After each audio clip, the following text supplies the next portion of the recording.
Hey, everybody. Welcome to the For the Love podcast, book club edition. Oh, got the best guy today.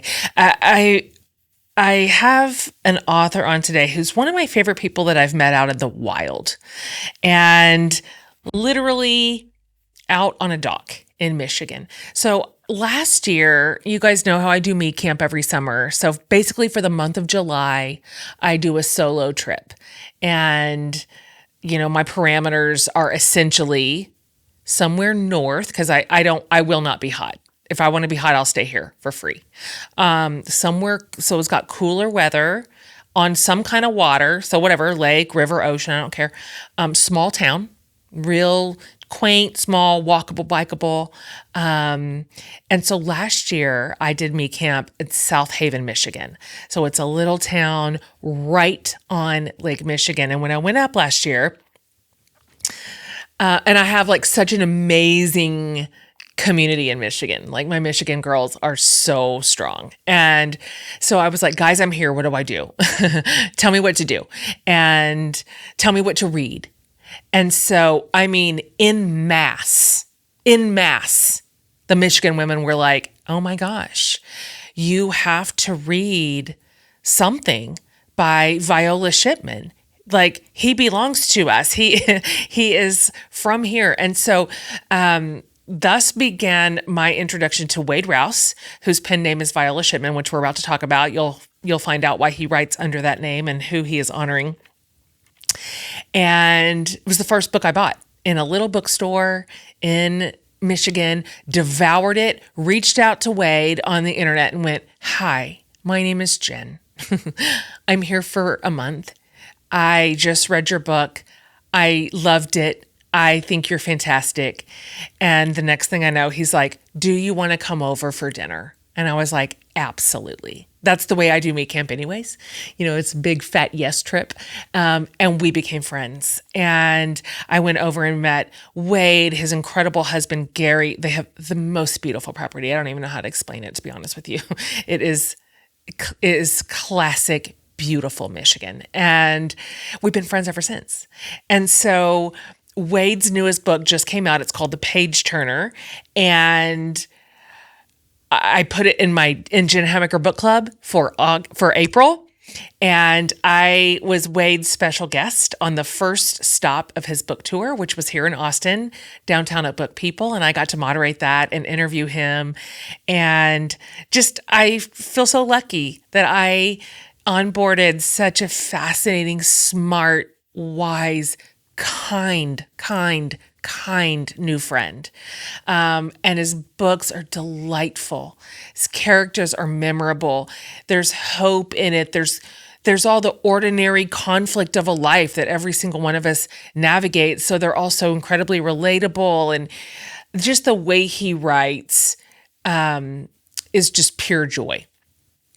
And you would love his novels. And The Page Turner was his 12th.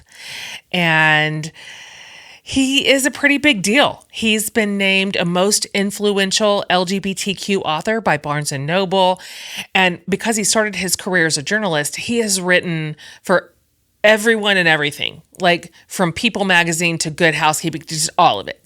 And he splits his time about equally between Saugatuck, Michigan, which if you know Saugatuck, then OMG. It is a fairy tale little town, and Palm Springs.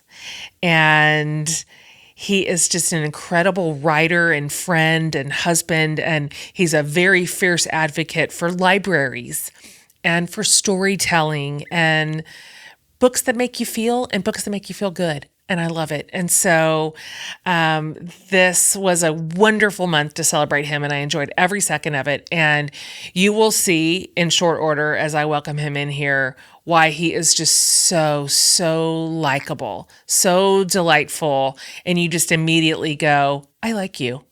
Like, I like you. I want to be a part of your world, both your real one and the ones that you create for us in your novels. And so you're going to get both today. And so without any further ado, I'm so happy to welcome my friend, Wade Rouse, to the show.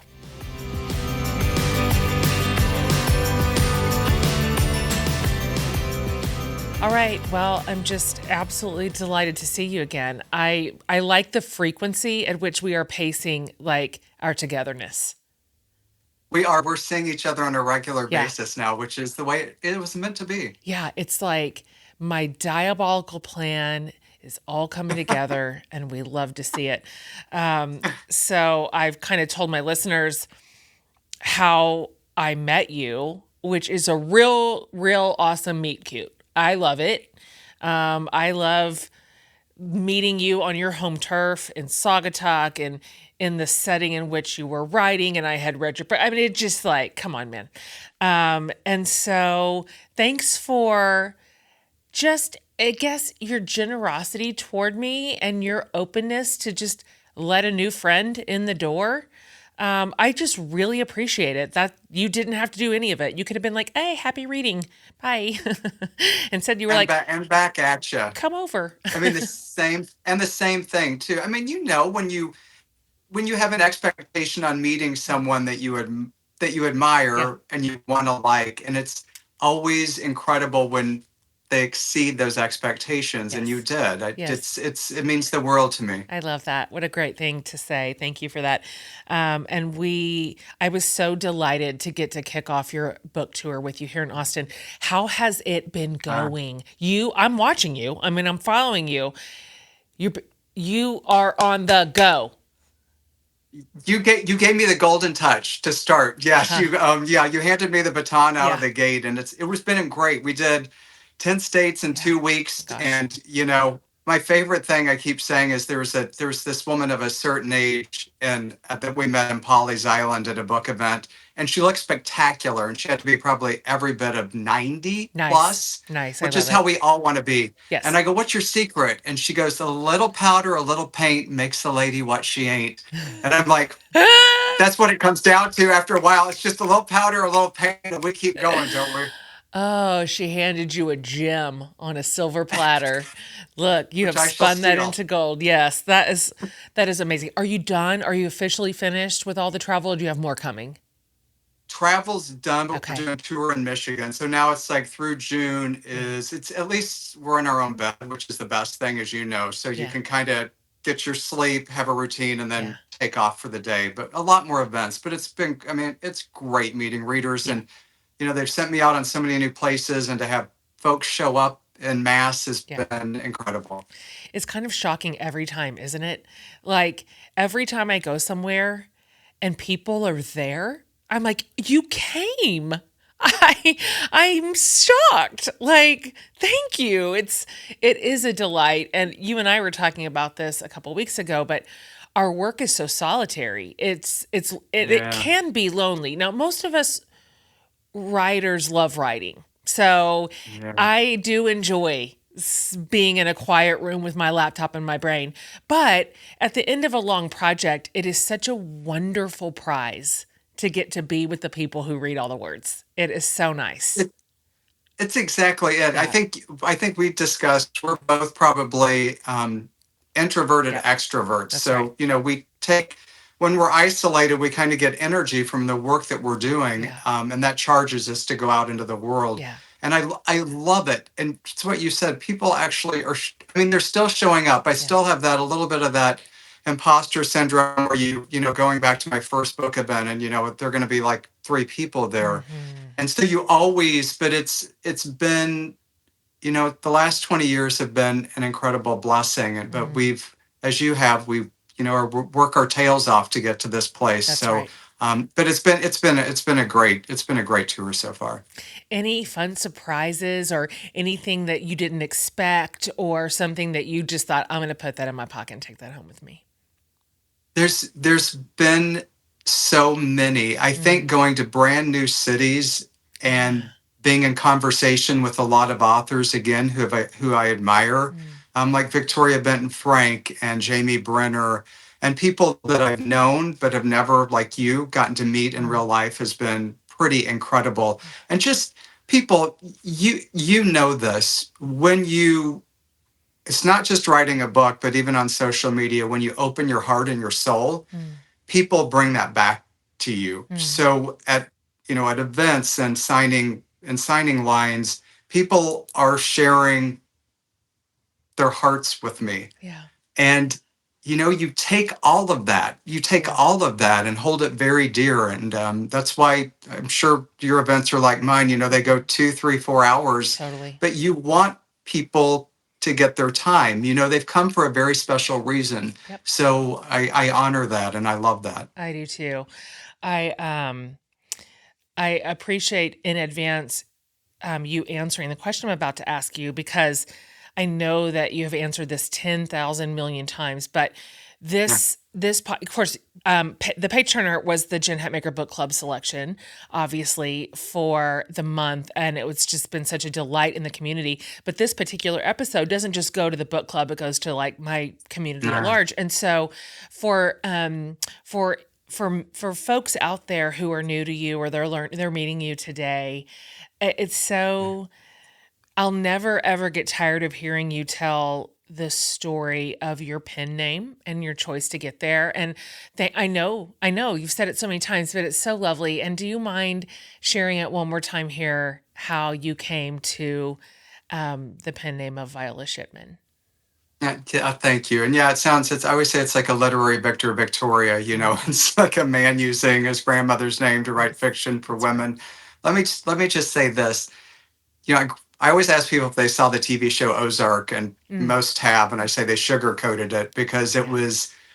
was rough Mm, for a boy like me growing up in the 70s, 60s, 70s, early mm, 80s in rural America without any role model. It was a time when, you know, gay men weren't dancing on Instagram that's and right. being out and proud.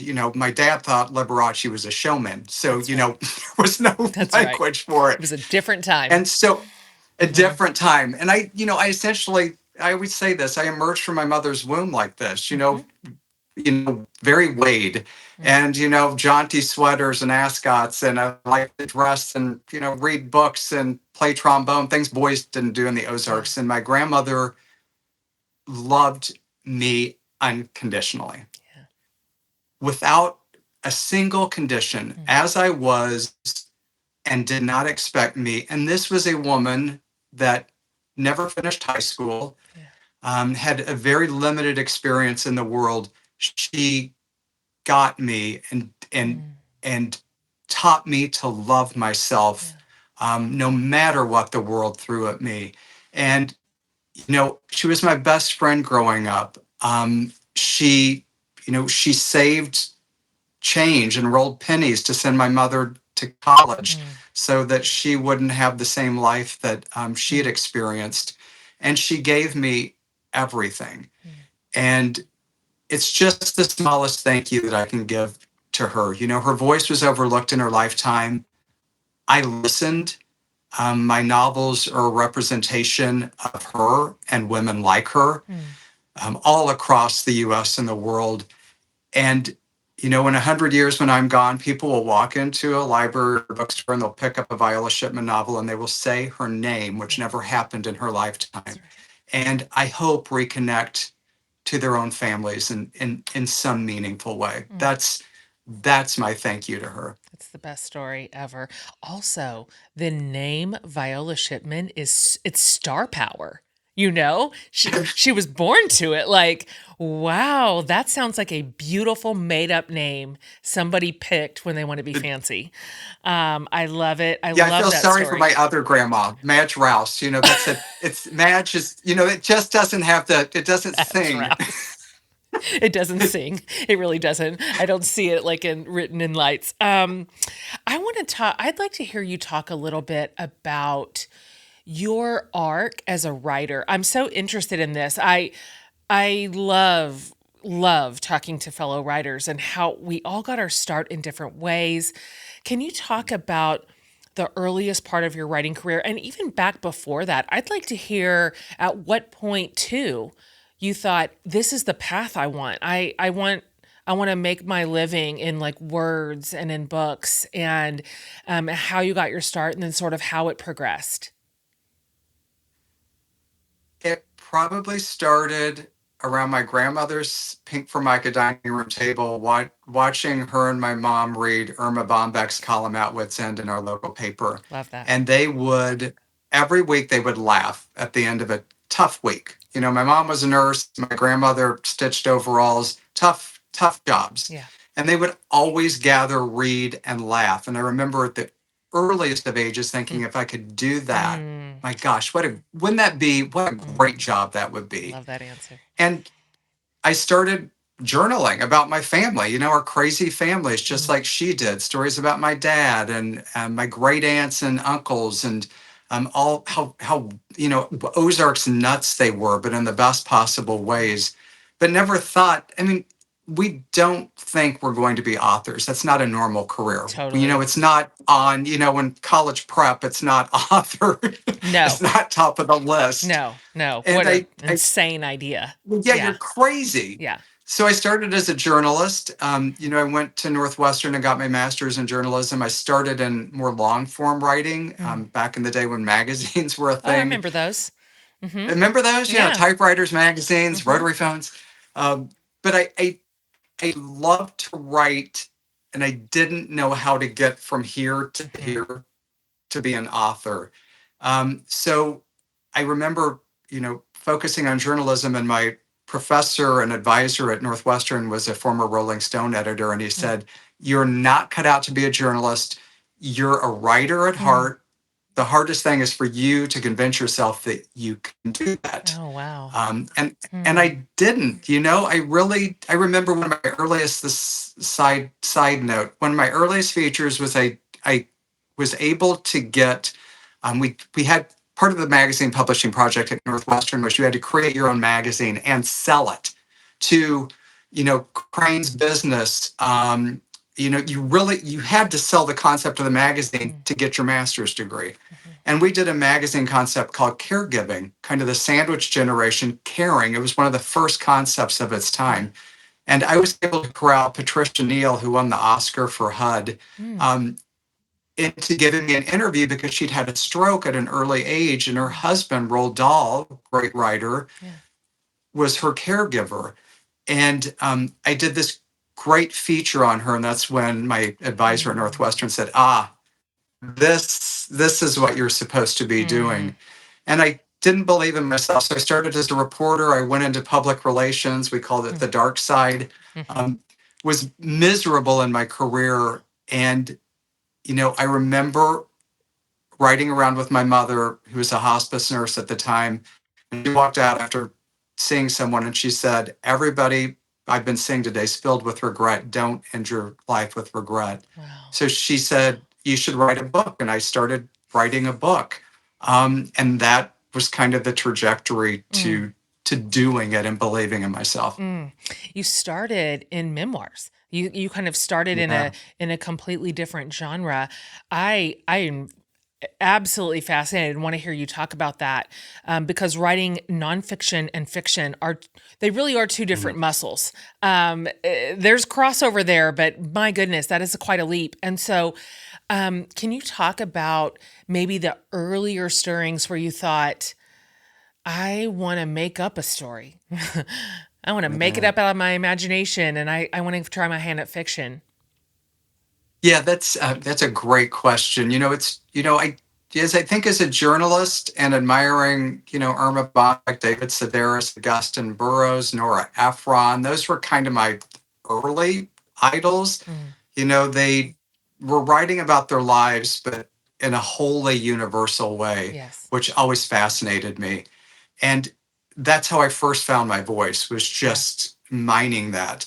And I didn't ever think I could write a novel. I did not. I thought that was a special gift given to a certain set of writers that I would never be a part of. I didn't think I had that ability to do it. And, you know, I got to a very low point in my life and career. I had written a fifth memoir that my agent could not sell.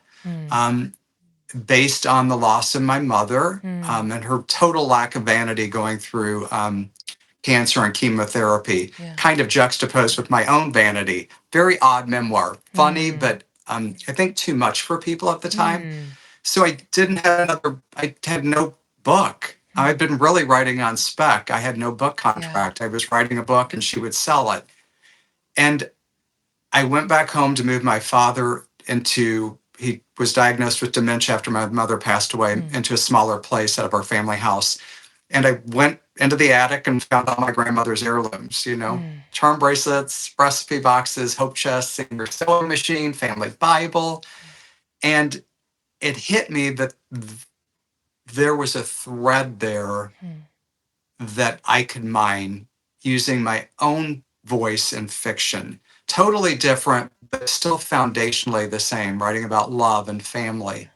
And I started writing it on top of a cardboard box that day. No way. Uh, I love this. I haven't heard I you say this. literally, I literally, and I was so lost at the time. I was so depressed, dealing with my dad and thinking that I truly thought my career was over.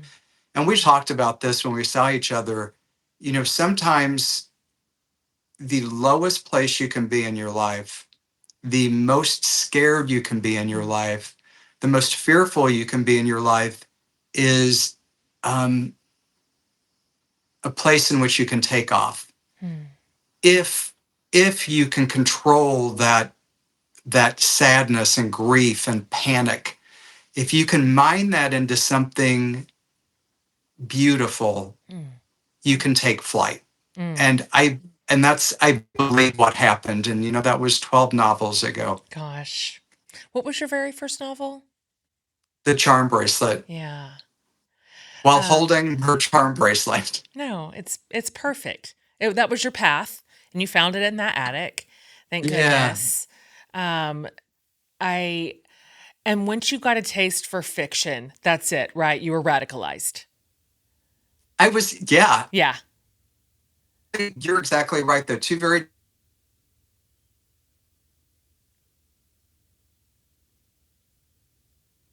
writing memoir, you we know the story that we want to tell. Yeah.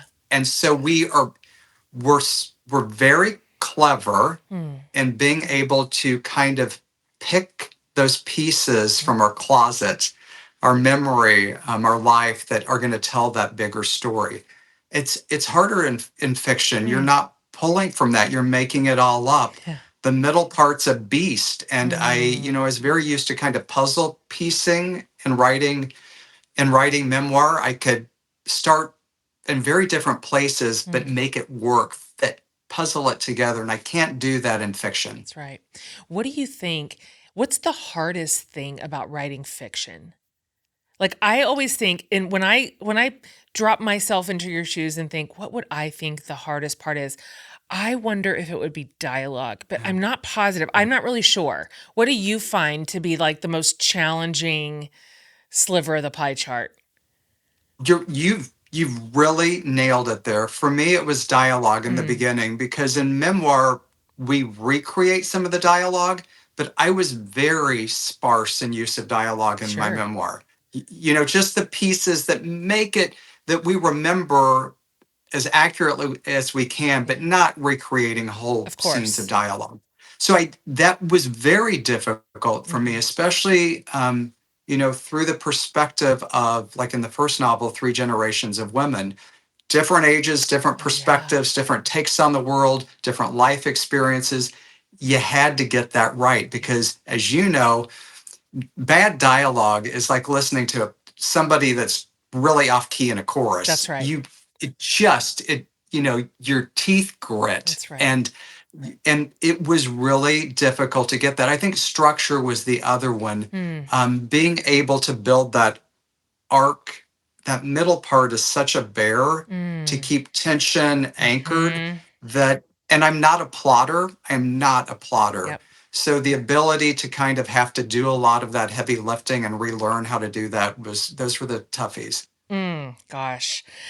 I've told you this, and of course your readers are delighted by this. And this was the front door into meeting you because you have such affinity geographically because you set so many of your stories right there in Michigan and on Lake Michigan and sort of in and around where you live at least halftime. Do you split equal between Palm Springs and Yeah, it's Saugatuck? pretty Yeah. equal. Yeah. And so, when I was up there for me camp, and if I had a nickel for every person from Michigan who was like, run and find this person. Like, this is your person. He's right near you. And because having experienced that community and that geography, the architecture, and even the actual places, you lace a lot of real places into your stories. I I do. felt it. I felt like, oh my gosh, I'm an insider to Wade's books now. I know what he is talking about. I know what that lake looks like. I know about clementines. I know about the onion rings. Like, I just know these places that he is saying. And so, was that a pretty easy reach for you to go, look, I don't have to make up everything. Some of it I just live in, and I can just look out the window to set so many of your stories there. I love that you did that, and I'd love to hear like sort of your process to those decisions and choices you made. And I have to say too, your online community is They incredible. are, It just, I have to say, my Instagram has never yeah, dinged so much over the course of a couple of hours. I know, When you were here, I was I like, know. what is happening? I thought it was a tornado warning. They're intense and loyal, And that's and so kind so and kind. funny and I know, smart. I know. It's Um, embarrassing. yeah, I love that you get Michigan now Yeah, because I fell in love. I'm not a native yeah. Michigander or Michiganian, and there's two worlds here. Mm, Um, and I just fell in love with it when I moved. So we do in Michigan, we do, the mitten and up and down the coastline, west to north, there are these stunning, yes. beautiful resort towns, each gorgeous, each with their own history. Yeah. And moving here, quitting my job, I didn't have a lot of travel budget. So a lot of just summer vacation was kind of going up and down. And I Sure. really, at the time, I was reading a lot of Southern fiction. I was reading Mm, Dorothea Benton Frank and Pat Conroy. mm.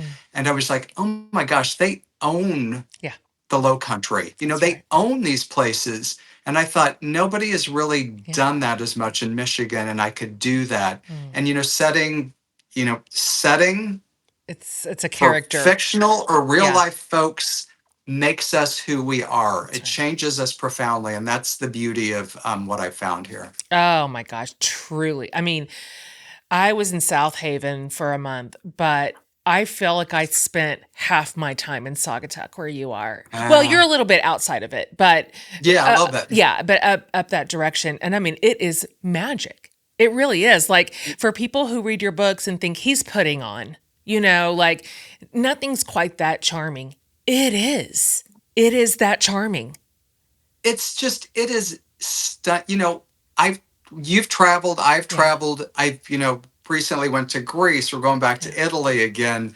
It it is as beautiful as those places. People don't understand That's the right. towering dunes and Mm, that the lake in the summer looks like the Caribbean. It does. is, and these towns are very Mayberry. Hmm. They're throwback They in really such a are. beautiful, sweet, warm, unpretentious way. And I ran from a lot of that growing up, Yeah. and I found it. We Mm, call Saugatuck Gayberry. that's right. It's Mayberry, asterisk. That's right. That's such a good way to put it. Oh my gosh, that's delightful. And you capture it just so beautifully. When I'm inside one of your novels and it's up there with the cottages and they're looking at, I'm there. I'm there. Like, I can see it. You're such a magnificent storyteller. Let's talk about the page turner. Speaking of great stories, I really loved this. I really, really loved it. I loved the interpersonal dynamics, which every living human person can relate to. I super loved the peek behind the curtain of the world of literature and publishing. So fun. It's so fun to get to kind of drag the worst parts of our own industry, but you have impunity. You're just writing a book, it's made up. So fun. And And then a little mystery baked in, like a little, Yeah. it's so great. Can you talk, and I know you and I have already had this conversation, but thank you for having it again, a little bit about the origin of this idea and how the page turner kind of came to you and the characters and in what order and how that all sort of developed. Yeah, every writer's different. Every book that I write starts with a question. So one that I'm wrestling with, or all of you out there are Mm, wrestling with in your lives. And this one really circled back to my grandma again and her voice being overlooked in society, and coming off of the last couple of years in which, oh my gosh, I believed so much had changed in the mm, world, yeah, and then you get reset and yeah. maybe realize things haven't changed Hmm. so much, and women's voices are still being overlooked. Mm, um, their stories are still being taken for granted. mm, Their power is still diminished in so many ways, and so that kind of it started to resonate within me, mm, and that's what the page turner is really all about. Is this young writer Emma finding her voice in this world? In a world where there's constant um, abuse, yeah. where there's constant hardship, Mm, where we run into so many obstacles day after day. And how do you find the power and the strength to utilize your voice to change the world for the better? mm, That's kind of how it all really started for me. And to be able to tell it, via books and publishing, I thought was a clever way to mhm, kind of make it happen. mhm.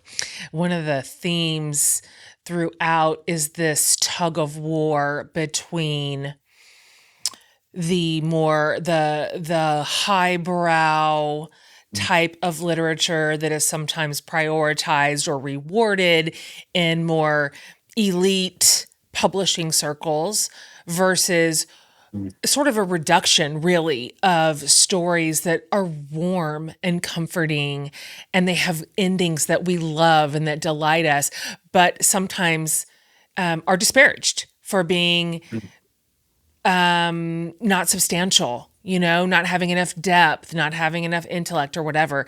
And I love that. I love the conversation and I love the way in which you presented it embedded in the plot. And so I'd love just to hear your thoughts about the whole idea of chick lit or beach reads or, Mm. whatever. There's all these terms, right? To sort of essentially look down your nose at a genre and you just aren't having it. You just were not having it in this story. And I loved it. I was so here for it. I'm not having it. Yeah. And it's what I call genre shaming in real life and in the book. And it is, as you say, there's so many terms for it. It's chick lit, summer sizzlers, beach reads, rom-coms, whatever you want to call it. These are truly books that are there are main female characters that deal with their issues, Yeah. which are love and family and Right. friendship and, finding your voice in the world, overcoming obstacles, having, things stacked against you. And I've never understood Mm. why these types of books are really considered less than by many literary critics. And it Yeah. happens over and over That's and right. over again. And as we talked at Book People in Hmm. Austin, I can tell you right now, for all the folks that are watching, probably the dozen books over the course of the next couple of years that you're going to be talking about and reading, Mm. because there is a lot of power and money behind those That's right. books, or those books are deemed to Mm. be better or more literary than Mm. others. And it's a real cycle. I get it. You know, it's publishing, big business. There's got marketing. You've got to be, a way to hang the hat for a book so that people know how to buy it, how you market it, how you publicize it. Yeah. But it does a disservice to so many authors and to so many books in which I and so many of my peers are writing about these themes that are central to all of our lives. And That's I right. don't mean just women's lives, men's lives. Mm. Um, 80-year-olds' lives, 13-year-olds' lives. Mm. You know, they're universal themes, and yet we have to diminish or dismiss them for some reason. Especially, there are certain critics that you have a lot of power in this country. That's right. That if anything's too touchy-feely, sentimental, hard on the sleeve, if I'm not studying my characters under a microscope or keeping love at a distance or sentimentality at a distance, it's wrong. And it makes me sad. I just feel like, we're taught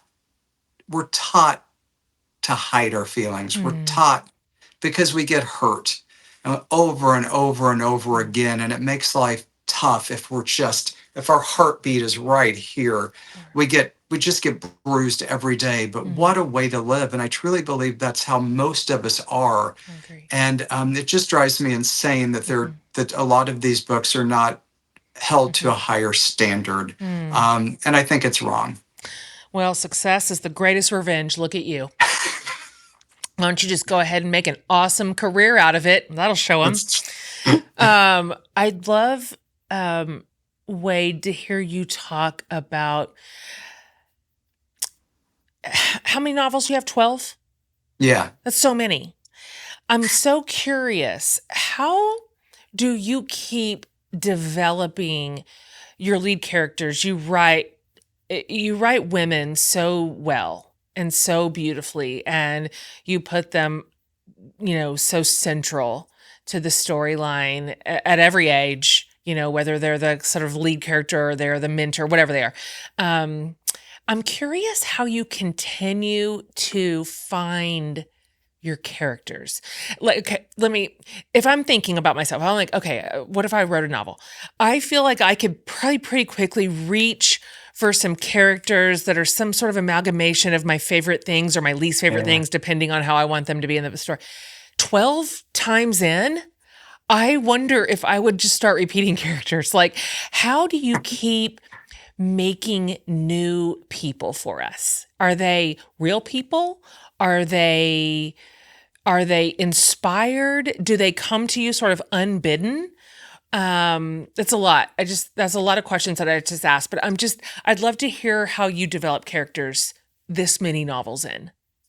And I told you this. You will write a novel. Did say You will do this. You know, as a former memoirist and journalist, most of the characters I write come from someone I know. A wellspring of inspiration from people in my life. So this is the truth. Women are my and my husband Gary's best friends. They've been central in my life forever. Strong, smart, faith-filled women have been my foundation. I told you growing up, every Saturday I went to the beauty parlor with my grandma, watched her get her hair did. That beauty parlor was filled with women without the menfolk around that shared their stories. So I got to hear, a million stories over the course of my childhood. That through high school, through college. In college, I was the sweetheart chairman. So all of the women that were in our fraternity, as little sisters, I selected. Same way in my career. Women are my best friends, and they share their stories unabashedly with me. They open their hearts and their souls that I don't even think they do to their husbands or their children, or the women in their book clubs or at work or in church. And I keep that very sacred. But I also keep journals, notes. You also keep your ears open. And use that constantly to think about, these fascinating stories that I can tell, and it goes from, an 80-year-old woman in one of my novels called Cherry Mary that, won a cherry spit pitting contest when she was young, when she legally entered it with the men, to The Page Turner, to a 22-year-old woman finding her voice. I surround myself with women and listen to their stories, and most come from someone that I know. I fictionalize them, but it all starts with a kernel of their heart and their soul. And, their stories, and I say this over and over, parallel mine in so many ways. Our struggles and our happiness and what makes us whole in this life.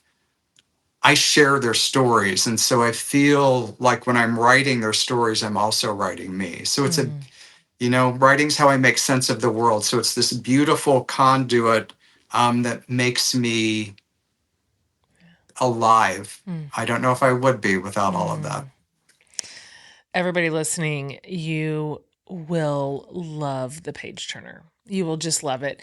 And it is funny, it's intriguing, it's interesting, it's beautiful, and it's hopeful, and it's just everything you want in a book. That's why we read. That is why we read. We read for those kind of stories. We read for that hope. We read to see our reflection in the characters and in families and in our own like internal conflicts. So that's what you deliver. And I reject the whole industry that says if it isn't austere and stern and unfeeling and unflinching, then it doesn't have value. That's just something fancy people in ivory towers say. But real readers read your books. Real readers love your kind of writing and your kind of stories, and I certainly do too. Let me ask you this before I let you go. First of all, I want to talk about your upcoming your project that you're on right now because you have relocated your setting to your other place that you live. Can you talk just a little bit in whatever terms that you can about the next project? I can. It's very it's very different, but still very foundationally the same. It's a novel that's going to come out next spring in hardcover under my own name, Wade Rouse, that is called Thank You for Being a Friend.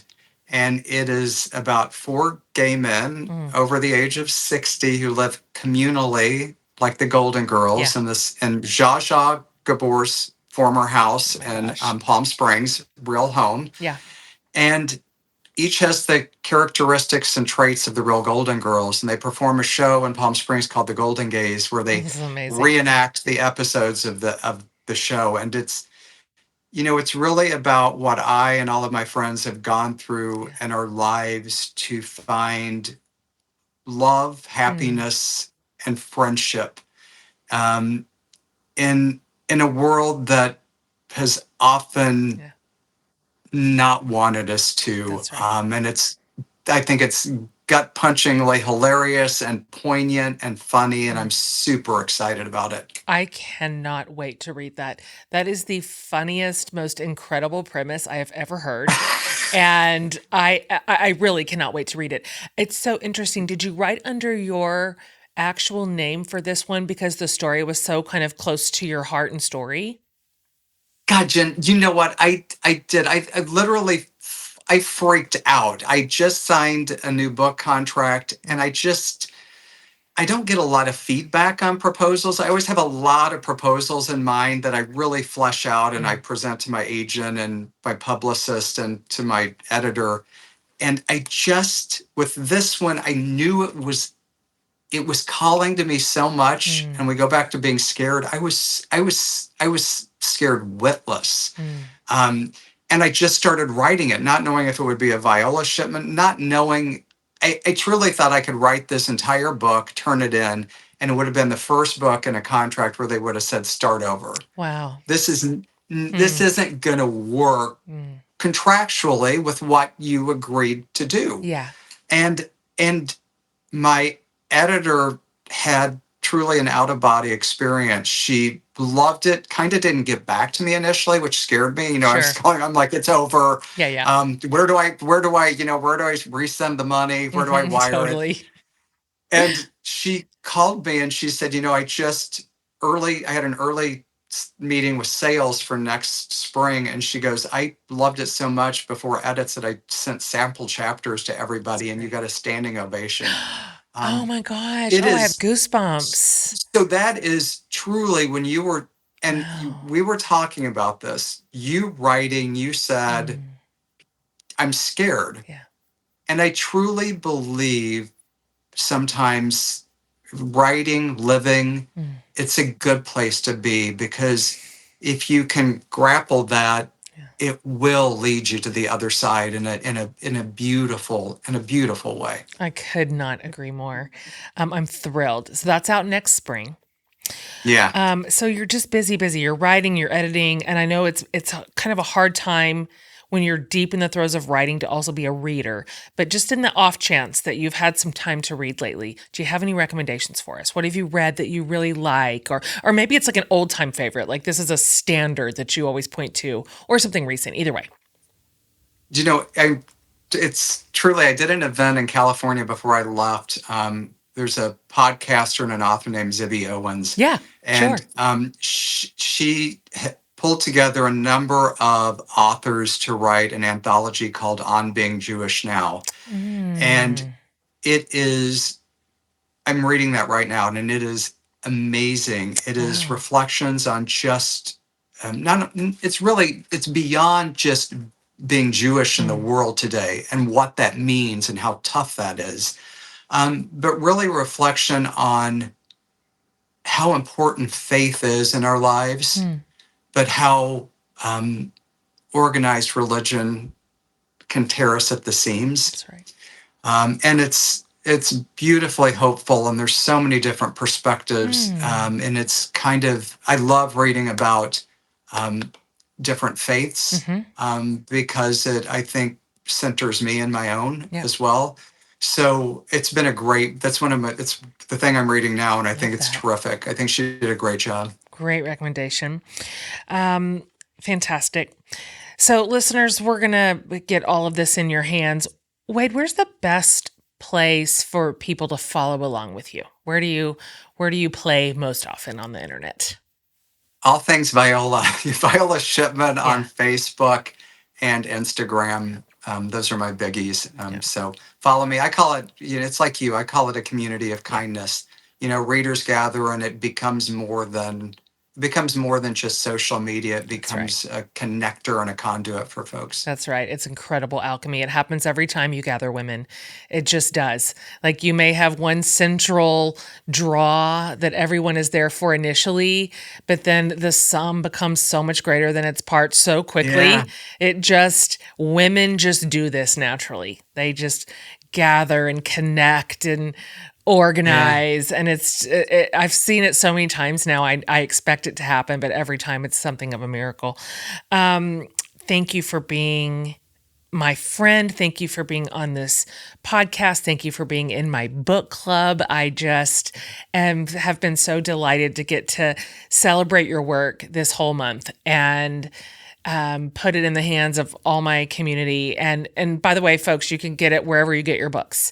We love indie bookstores. If you've got a little local indie, for sure go there. But also everywhere that books are sold, you can get all of Wade's books, but particularly the Page Turner. But love it, love it, love it, love it, and you. Thank, So I'm so happy to see you yet again. As you know, any time that you are ever in Austin, I'm your girl. So, thank you. We'll do a bigger celebration next time. We'll do some yeah, barbecue. You'll take me to a favorite place. We'll do it upright. I like where your head's at. You guys heard it here, so that is now in writing. All right. Cheering for you. I cannot wait for next year's book. So let's Yeah, I'm circle back up when it comes out. psyched. That's going to be a fun And conversation. I'm excited for yours too. By the way, how was Trisha Yearwood? Oh my gosh. Well, I love her. Like, I just love, love, love her for my entire of life.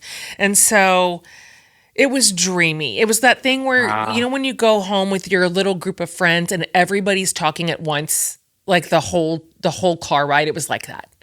Our favorite moments, what we noticed, what we heard, what we loved, how we were inspired. It was like that the whole way home, just a gaggle of girls, just feeling inspired by a woman one step ahead of us, just killing the game. That's amazing. Yeah, it was amazing. Okay, my friend. Good to see you.